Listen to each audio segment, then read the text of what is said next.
عزیز طلباء و طالبات اور دیگر ناظرین، السلام علیکم۔ آپ تمام کا اردو ادب ایجوکیشنل ویڈیو اس یوٹیوب چینل میں استقبال کیا جاتا ہے۔ پیارے بچوں، آج ہم جماعت ششم کے تاریخ کا چوتھا سبق ویدک تہذیب کے بارے میں پڑھیں گے۔ ویدک تہذیب میں ہم دیکھیں گے ویدک ادب اور 4 ویدوں کے بارے میں بھی پڑھیں گے، رگ وید، یجر وید، سام وید، اتھر وید، اور اسی طرح دیگر تخلیق کردہ کتابیں برہمن گرنتھ، آرنیک، اپنشد کے بارے میں بھی پڑھیں گے۔ ویدک ادب، وید ادب پر مبنی تہذیب کو ویدک تہذیب کہتے ہیں۔ وید کو قدیم ترین ادب تسلیم کیا جاتا ہے۔ کئی رشی منیوں نے ویدوں کو تخلیق کیا۔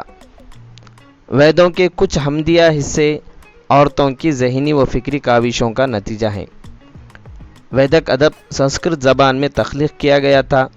ویدک ادب کا سرمایہ بے حد مالا مال ہے۔ رگ وید کو اس ادب کی بنیادی کتاب سمجھا جاتا ہے۔ یہ کتاب منظوم ہے۔ رگ وید، یجر وید، سام وید اور اتھر وید 4 وید ہیں۔ ان 4 ویدوں کی کتاب کو سنہتا کہتے ہیں۔ لفظ ود کا مطلب جاننا ہوتا ہے، اسی سے اسم وید بنا ہے، جس کا مطلب جانکاری یا علم ہوتا ہے۔ زبانی طور پر یاد کر کے ویدوں کو محفوظ کیا گیا۔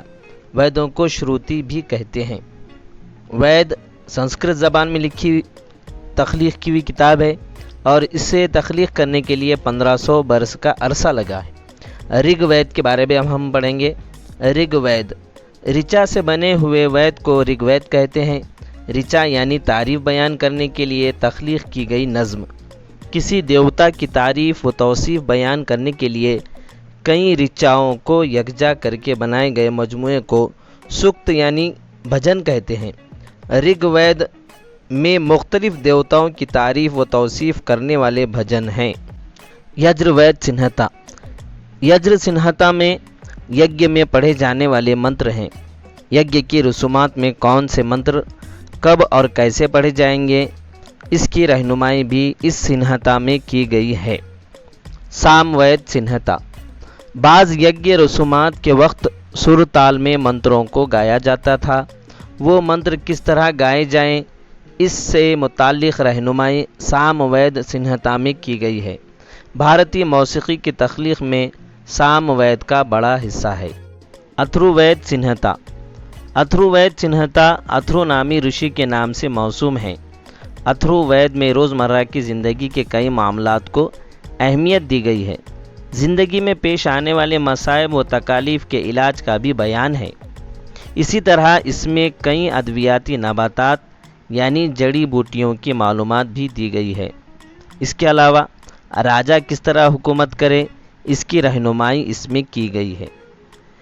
ان 4 سنہتاؤں کی تخلیق کے بعد برہمن گرنتھ، آرنیک، اپنشد تخلیق کیے گئے، ان کا بھی ویدک ادب میں شمار کیا جاتا ہے۔ اب ہم دیکھیں گے برہمن گرنتھ کسے کہتے ہیں۔ برہمن گرنتھ یجঞ کی رسومات میں ویدوں کے استعمال سے متعلق معلومات فراہم کرنے والی کتاب کو برہمن گرنتھ کہتے ہیں۔ ہر وید کی ایک الگ برہمن گرنتھ ہوتی ہے۔